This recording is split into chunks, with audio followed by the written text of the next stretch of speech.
Olá, eu sou o professor Marcos Gimenez e seja bem-vindo a mais uma aula. Nós vamos falar sobre o processo TIG. Essa abreviação TIG vem do inglês, traduzido literalmente, tungstênio e gás inerte, né? É solda elétrica com eletrodo de tungstênio, né? Ou soldagem ao argônio com eletrodo de tungstênio, né? Mais conhecida como TIG. Esse processo ele tem uma fonte de soldagem que nos dá uma energia em corrente contínua.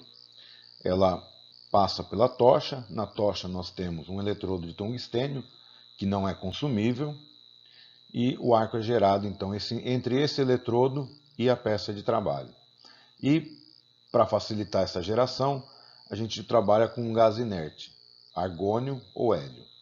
No Brasil, as maiores aplicações são para argônio, quase não se tem aplicações para hélio. A questão que a gente vê é mais uma questão econômica, porque no Brasil o argônio tem um preço mais barato do que o hélio. Se a gente for ver nos Estados Unidos, ocorre o contrário. O gás hélio é mais barato que o argônio, então por isso eles usam hélio lá. Mas basta ser um gás inerte. A solda pode ser realizada de três maneiras. Com adição de material, então nós vamos ter aqui o que estamos vendo, o bocal, né, o eletrodo de tungstênio, que é um eletrodo não consumível, mas ele se desgasta, né? E aqui a vareta de solda, onde eu adiciono o material de solda. Ela pode ser com material de adição manual, né? Eu faço essa adição do arame através de uma vareta manualmente na solda. Eu posso ter isso automatizado e eu posso fazer também uma soldagem autógena, né? Uma soldagem sem material de adição. Eu abro o arco da minha solda entre duas peças e realizo a fusão de uma peça com a outra sem adicionar nenhum material, né? Então, só vendo aqui os vários elementos que a gente tem numa solda TIG. Aqui embaixo a poça de fusão, a vareta de solda, o bocal cerâmico para onde passa o gás, né? O eletrodo de tungstênio que abre, realiza o arco com a peça. As vantagens do processo TIG são baixa distorção. Como o foco de calor ele é concentrado na região do arco, ele gera um aquecimento muito menor da peça, né? Só tem um aquecimento localizado da junta, então isso evita que se tenha muita distorção. A soldagem de praticamente todos os materiais, porque ela pode usar como material de adição uma própria amostra do material, né? Então, um arame de solda, um arame com a composição química igual ao do material de base, pode ser utilizado para ser soldado, né? É um processo versátil, né? As soldas são completamente protegidas da atmosfera, porque você tem uma atmosfera utilizando um gás argônio inerte. Não existem respingos nessa solda e não tem fluxo decapante que você precise passar, né? A perda de elementos de liga é menor do que em outros processos, porque você não tem a queima desses elementos, o material é depositado e flui dentro do chanfro, né? A solda é muito bem controlada, ela é, como já falamos, bem localizada, né? Então você controla bem aonde você está soldando, onde você está gerando o arco e solda em todas as posições. As fontes, né, ou os equipamentos utilizados para essa soldagem são equipamentos similares ao equipamento usado para o processo eletrodo revestido. E eles podem ser de várias tecnologias. Você pode ser um transformador de soldagem, né, a máquina que é um transformador com um retificador para ter a corrente contínua, né, não alternada. Pode ser também equipamento tipo retificador e tipo inversores. E aí, além dessa essa parte do equipamento, você pode ter um equipamento com alta frequência. A alta frequência gera um centelhamento na ponta do eletrodo para facilitar a abertura de arco. Quando a máquina não tem esse recurso de alta frequência, então você é obrigado a levemente encostar na tocha, na peça, para dar início. Aqui estão ilustrando vários tipos de modelos de tochas que existem, né? Isso aqui não é limitado a isso, você tem isso mais detalhado no seu material didático, né? Então, cada tocha dessa daqui, né, esses são os códigos de modelo que praticamente todos os fabricantes adotam. Se você perguntar por esse código, eles vão saber os consumíveis, né? Temos tocha aí de 125 até 300 amperes. O processo TIG a gente considera ele com um ciclo de trabalho de 60%, né? Em função do comprimento máximo que a sua mão pode chegar, né? Isso para um processo manual. Se você automatizar, aí esse ciclo de trabalho pode subir bastante. Geralmente, as tochas também são refrigeradas.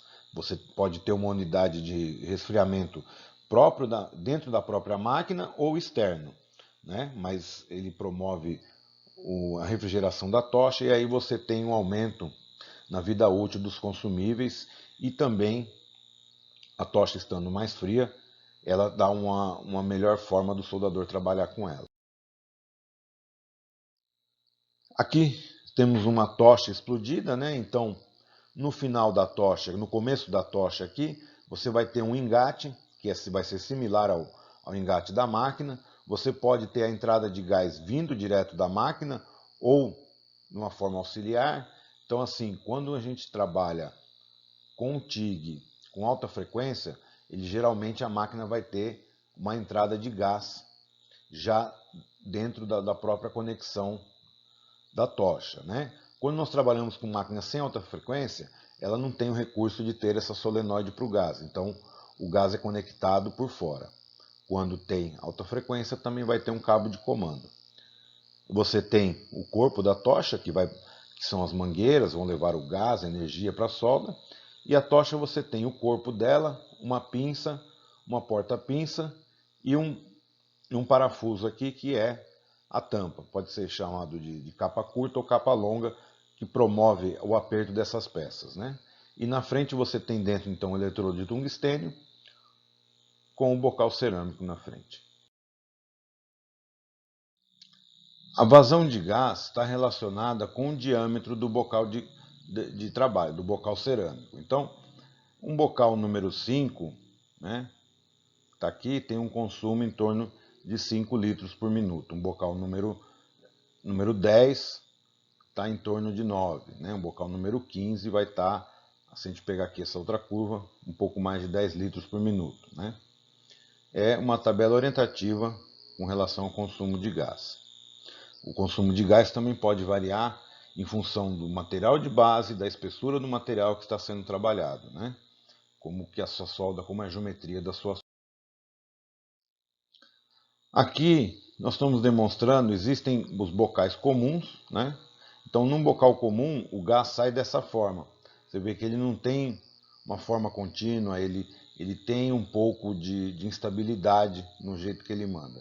Existe um bocal chamado tipo gás lens, onde dentro deste bocal existe uma câmara, você tem um material, vamos colocar como fosse uma limalha de ferro, né, várias peneiras, para fazer com que esse gás se acalme e seja direcionado para um fluxo só. Né? Isso aqui promove um ganho em termos de qualidade no cordão de solda, né? Você garante que a proteção de gás está indo efetivamente para a poça de fusão, diminui consequentemente a perda de gás. Né? Aqui, nesse gráfico, nós vamos perceber a influência do gás de proteção na tensão que a gente trabalha. Né? Como a máquina é sempre uma máquina de corrente constante, nós regulamos a amperagem na máquina e o comprimento do arco nos dá a voltagem. Agora, percebam que no argônio eu vou ter tensões menores para uma dada corrente do que o hélio. O hélio vai me dar tensões maiores do que o argônio. Né? Então, mantendo-se a mesma distância do eletrodo na peça, né, do tungstênio, perceba que o hélio gera uma tensão maior do que o argônio na soldagem. Então ele promove uma solda mais quente, como a gente costuma falar. Né? Nós temos 3 modos para a abertura do arco no TIG. Esses modos dependem da tecnologia que a sua máquina tem, né? Os recursos que a sua máquina possui. Então podemos ter equipamentos com alta frequência, como eu comentei na parte de fontes, Então ele tem um equipamento que gera uma alta frequência, essa alta frequência gera uma faísca que se dá entre o eletrodo tungstênio e a peça. Dando essa faísca, se dá início ao arco de soldagem, né? Quando o equipamento não possui esse recurso, você tem que utilizar o chamado lift arc. Você dá uma riscada com o eletrodo na peça e de você ter encostado, ela abre o arco e você continua soldando, né? Nós podemos fazer isso com o eletrodo na própria peça ou podemos abrir o arco numa peça apêndice e depois continuar a solda pela peça.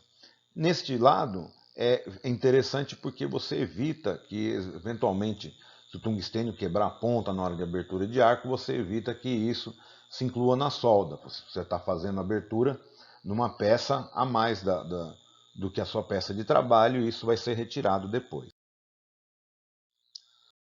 O eletrodo de tungstênio, ele temos alguns tipos de eletrodos com alguns determinados elementos de liga. Na sua apostila você pode ver mais detalhes de cada eletrodo. Os eletrodos comumente usados são o eletrodo de ponta verde, que é tungstênio puro, utilizado muito para soldagem de alumínio. O de ponta vermelha, ele é adicionado de 2% de tório, que confere uma condição melhor para soldagem no geral, de aços inox e carbono, sendo esse o mais utilizado. Hoje em dia, um material que tem sido muito utilizado são os eletrodos de tungstênio da ponta turquesa, que são adicionados de terras raras.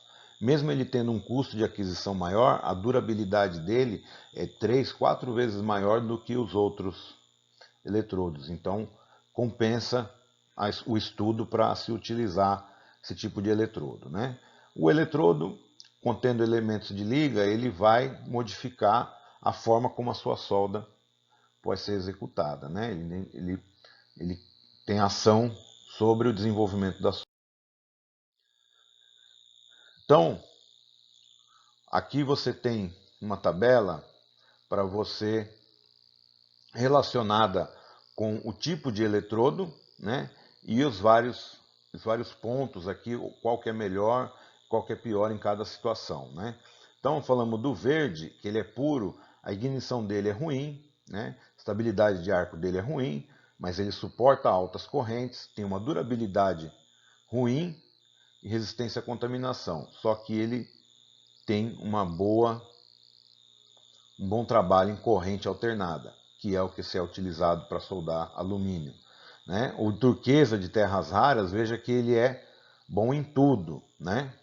O lantânio também é um material bom se adicionado ao eletrodo, né?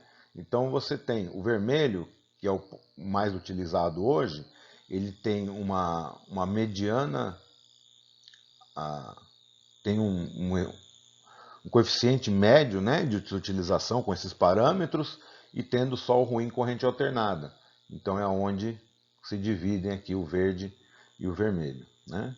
Então você entendendo essa tabela, você vai procurar um material que melhor lhe agrade, né, em relação a custo e benefício da aplicação.